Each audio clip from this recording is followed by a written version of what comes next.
قرآن مجید سورہ مبارکہ یوسف. لوگ کہتے ہیں قرآن سے ماتم دکھاؤ. آپ لوگ تھکے ہوئے تو نہیں بیٹھے نا؟ لوگ کہتے ہیں قرآن سے ماتم دکھاؤ. لوگ کہتے ہیں قرآن سے یا حسین دکھاؤ. میں ابھی قرآن سے یا حسین دکھاتا ہوں. حضرت یعقوب روزانہ، ایک دن نہیں، محرم میں نہیں، 10 دن نہیں، حضرت یعقوب نے سال ہائے سال روزانہ ماتم کیا ہے.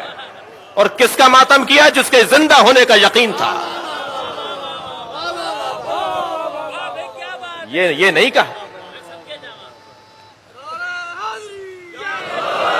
یہ نہیں کہا جائے گا کہ زندہ ہو جاوید کا ماتم نہیں کرتے ہیں. یہ حضرت یوسف زندہ ہے نا. حضرت یعقوب کیا کہہ رہے ہیں؟ حضرت یعقوب روزانہ ایک ہاتھ زانو پر مارتے تھے، ایک ہاتھ سینے پر مارتے تھے، ایک ہاتھ سر پر مارتے تھے، اور سر پر، زانو پر اور سینے پر ہاتھ مارتے ہوئے کہتے تھے یا صفا علی یوسفا، جسے آپ یا حسین بولتے ہیں. قرآن کی آیت سنا رہا ہوں نا میں آپ کو. یا صفا علی یوسفا، یا صفا علی یوسفا، ہائے میرے یوسف، ہائے میرے یوسف، یا یوسف، یا یوسف. کون؟ جو ابھی زندہ ہیں، جن کے زندہ ہونے کا یقین ہے. اور نہ صرف زانو پر، سینے پر اور سر پہ ہاتھ مارتے تھے حضرت یعقوب، بلکہ وَبْيَضَّتْ عَيْنَاهُ، اس کی بعد والی آیت، وَبْيَضَّتْ عَيْنَاهُ فَهُوَ قَدِيمٌ. اور اتنا روتے تھے ماتم کرتے ہوئے کہ رو رو کے حضرت یعقوب کی آنکھیں سفید ہو گئیں. اور قرآن کیا کہہ رہا ہے؟ فَهُوَ قَدِيمٌ. اور یعقوب صرف کاظم نہیں تھے، قزیم تھے. اور فرمائیں گے بھائی تھوڑی دقت بڑھائی ہے اپنی جی. ایک ہوتا ہے صابر، ایک ہوتا ہے صابر، ایک ہوتا ہے کاظم. صابر اور کاظم میں فرق ہے. کاظم برداشت کرنے والے کو کہتے ہیں، اور کاظم میں بھی انتہائی برداشت جب آ جائے تو اسے قزیم کہتے ہیں. جیسے عالم اور علیم جی، جیسے شاہد اور شہید، جیسے ناصر اور نصیر جی، ایسے ہی کاظم اور قزیم. کاظم اسے کہتے ہیں کہ جو انتہائی برداشت رکھتا ہو. اب یہاں رو رہے ہیں، ماتم کر رہے ہیں، سینے پہ ہاتھ مار رہے ہیں حضرت یعقوب. قرآن کہہ رہا ہے کہ یہ سب سے زیادہ برداشت رکھتے تھے. یہ کیا مطلب ہے اس کا؟ ذرا آپ کی توجہ چاہوں گا.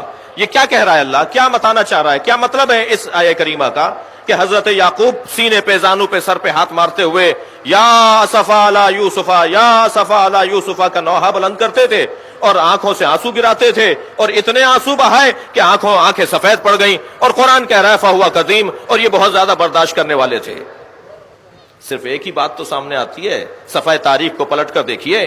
جنہوں نے یعقوب کے بیٹے حضرت یوسف کو کنویں میں ڈالا تھا، وہ سامنے نظر آ رہے ہوتے تھے، تب بھی ماتم کرتے تھے اور برداشت کرتے تھے. بھائی غور کریں، بہت واضح پیغام ہے قرآن مجید کا کہ عزاداروں کو کیسے زندگی گزارنی ہے. خبردار خبردار، جنہوں نے اہل بیت پہ ظلم کیا وہ سامنے آ جائیں یا ان کے چاہنے والے سامنے آ جائیں، تم اپنے ماتم سے ہاتھ نہ اٹھانا.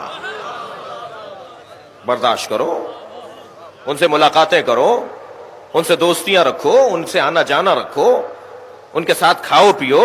بھائی اور کتنا پیغام واضح ہوگا؟ قرآن ہمارے لیے رہنما ہے یا نہیں ہے؟ قرآن کہہ رہا ہے کہ یہ ماتم بھی کرتے تھے، روتے بھی تھے، فہو قدیم، اور برداشت بھی کرتے تھے. کس بات کو برداشت کرتے تھے؟ ان بیٹوں کو روزانہ دیکھتے تھے جنہوں نے حضرت یوسف کو کنویں میں ڈالا تھا، مگر اپنے بیٹوں کو اپنے گھر سے نہیں نکالا.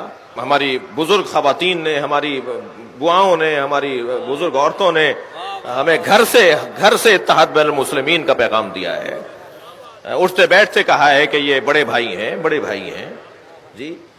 اذان آتی ہے 8 منٹ پہلے تو بڑی بوڑھیاں کہتی تھی بچیوں سے کہ ذرا سر پہ دوپٹہ رکھ لو، بڑے بھائیوں کی اذان ہو رہی ہے. تو ہم تو کوئی ہمیں دیکھ تھوڑی رہا ہوتا تھا، ہمارے بڑوں نے ہمیں سکھایا ہے کہ بڑا بھائی ہے.